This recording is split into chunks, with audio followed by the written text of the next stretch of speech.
The studio lights burned brighter than usual that evening, as if they sensed the tension brewing behind the cameras.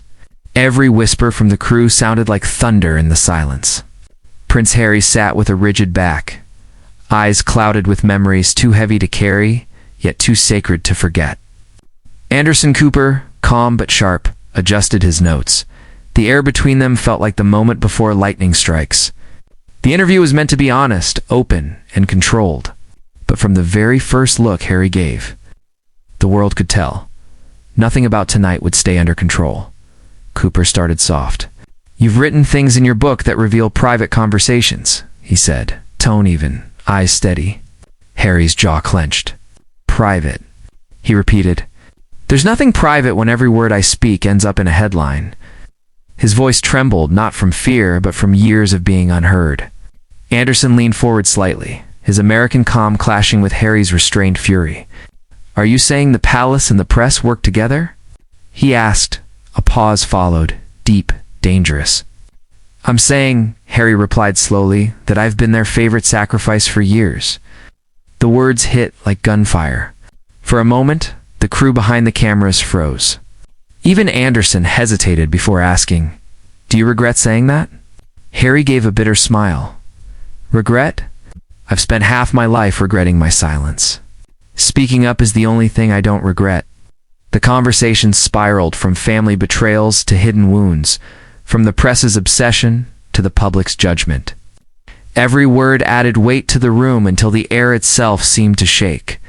Anderson's professionalism began to crack. Harry's composure had already shattered. Then came the breaking point.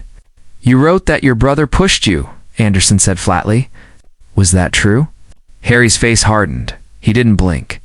"Yes," he said, the word cold as steel. "He grabbed me by the collar and threw me down. I hit the floor. He said I was out of control." Cooper looked stunned. "Did you fight back?"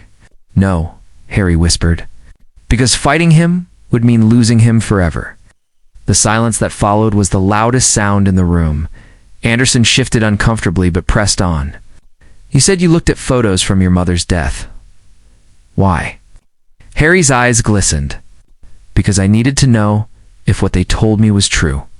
I needed to see what the world saw, so I could finally understand why I was forced to smile through grief." His voice cracked, and for a moment, even Anderson looked shaken.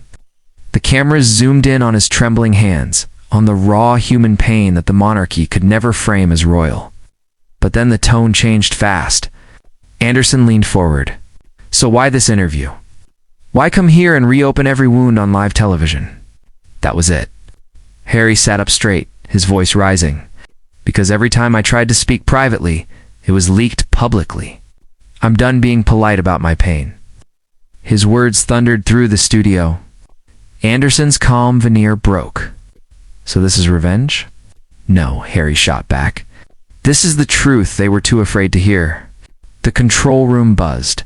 Producers whispered frantically into their headsets. The director's hand hovered over the cut button, but the tension had taken over. Both men were on fire. "You're still blaming the institution," Anderson said, trying to pull it back. Harry's hand slammed the armrest. "Because it is the institution? They built me up only to break me, and when I tried to heal, they called me weak." His voice shook the silence. Cameras caught the flash in his eyes. The fury of a man who had nothing left to lose. The director's voice echoed in the earpiece. "End it now." Anderson tried to steer away, but Harry stood up mid-sentence. "I'm not here to play the victim," he said, eyes burning. "I'm here because silence nearly destroyed me." The crew scrambled, unsure whether to keep filming or cut the feed. Anderson rose too, voice tight. "We can continue later." "No," Harry said. Turning toward the exit, "We're done." For a few seconds, both men stared at each other, not as interviewer and guest, but as two men caught between truth and control. The doors closed behind Harry with a heavy echo. The studio, once filled with light and noise, fell into stunned silence. The director sighed. "He's gone." Anderson stood still, pen in hand, eyes unfocused. Somewhere in the background, a technician muttered, "This'll break the internet." Within minutes, clips began leaking. Harry's raised voice, the walkout, the word revenge trending worldwide. Headlines screamed before the show even aired. Prince Harry kicked off 60 Minutes after heated clash. By morning, the world had taken sides. Some called him brave, others reckless. But beneath all the noise, one truth lingered. He had finally spoken without filter, without apology. The palace released a tight-lipped statement. Anderson remained silent. And somewhere, in a quiet hotel room, far from the cameras, Harry looked out the window, the night still burning behind his eyes. At least, he whispered to himself, this time, they heard me. And in that fragile silence, the storm he unleashed began to roar across the world. The city outside pulsed with flashing lights, news vans parked in long rows, microphones waving in the air, and screens in every cafe replaying the clip of Prince Harry standing up, his voice trembling yet fierce. I'm not here to play the victim, inside his quiet hotel suite. The noise of the world seemed like a storm pounding against a thin glass wall. He stood barefoot on the carpet, the glow from the television reflecting in his tired eyes. Every channel had his face. Every commentator had their version of the truth. Defiant, one said. Disrespectful, said another. But none of them knew how heavy silence felt after speaking your truth. Meghan's voice came softly from behind. You did what you had to. Harry turned, his shoulders sinking as if the weight of generations pressed down on them both. Did I? He murmured. Or did I just prove them right that I'll always be the rebel prince who doesn't know when to stop? She crossed the room, touched his arm. No, she whispered. You proved you're still human.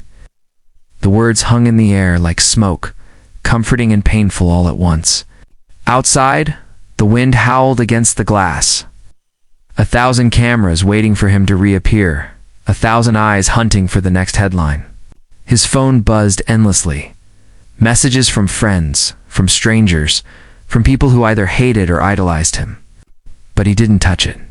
He stared instead at his reflection in the window, a man stripped of title, tradition, and silence, yet somehow freer than he'd ever been. In that reflection, he saw the boy who once walked behind his mother's coffin, soldier who tried to escape his shadow, and now, the father who dared to break it. He whispered to the night, they wanted a scandal. I wanted peace. And as the city lights flickered like distant stars, he realized something quietly devastating. Peace was never meant for people like him. It wasn't given. It had to be taken one truth at a time. Morning crept in slowly, gray, hesitant, and cold. The phone on the bedside table vibrated again, but Harry didn't move. The world had changed overnight. Outside, headlines screamed his name like a verdict. The prince who walked out, royal outrage. Anderson Cooper left stunned. Reporters crowded the entrance of the hotel, their breath fogging the glass, shouting questions no one would answer. Meghan drew the curtain shut, trying to silence the chaos, but noise had a way of finding its way in. They're not going to stop, she said softly. Harry nodded, eyes fixed on the untouched cup of tea in front of him. They never do. His voice was low, almost broken, the voice of someone who'd lost too many battles to count. Yet beneath it, there was something different now, not despair, but resolve. The palace had already released a statement, a carefully worded piece calling his interview regrettable and deeply hurtful. Harry read it once, then folded it neatly, like a memory he refused to carry. They still don't understand, he whispered. They think it's about revenge. It's about breathing again. Meghan sat across from him, her hands clasped tightly. Then breathe, she said. Let them say what they want. They've already said everything. For a long moment, silence filled the room.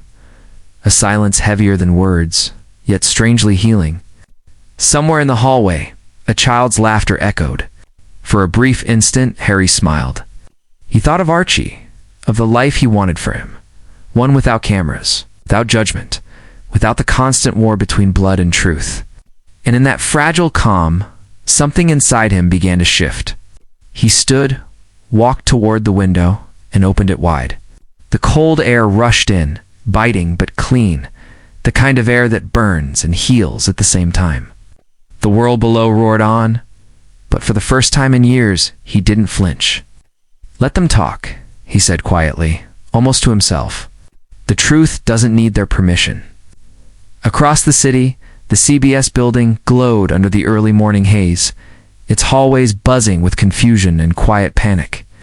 Anderson Cooper sat alone in the editing room, his tie loosened, sleeves rolled, the replay of last night's interview flickering on the monitor before him. Every frame looked heavier now, Harry's clenched fists. The tremor in his voice, the moment the chair scraped the floor as he walked out.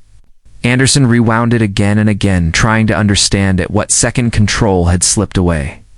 The producers hovered outside the glass door, whispering about damage control, about ratings, about whether the interview could even be aired.